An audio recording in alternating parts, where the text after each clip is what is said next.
Chaos can create clarity. Recently, I was watching a documentary on Steven Spielberg.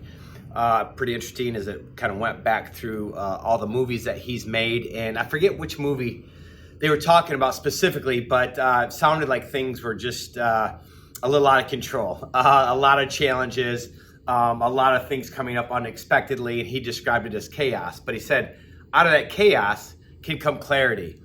And that phrase really stuck with me as I thought about Service Express and our growth journey over the years, going back to when I started from 3 million in revenue to over 300 million in revenue now, global, adding managed services on it. There's been a lot of growth and a lot of change, and sometimes there's chaos through all of that. But what I've found is when you're trying to sort your way through life or growing an organization, whatever the situation may be, when it seems like there's chaos, sometimes you have to take a step back and let the chaos play out. And through the chaos can come clarity.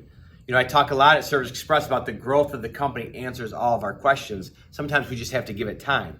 Now, that's not being indecisive. I don't like that. It's about intentionally stepping back, saying, I don't know the answer yet. I just talked about this recently.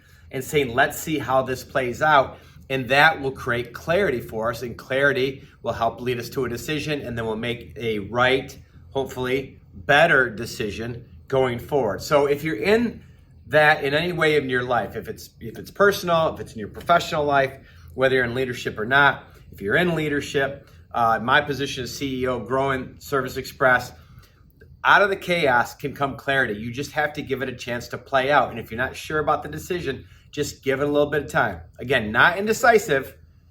Let it become a little bit more obvious and then act and go forward. And as always, if you make the wrong decision, go make another one.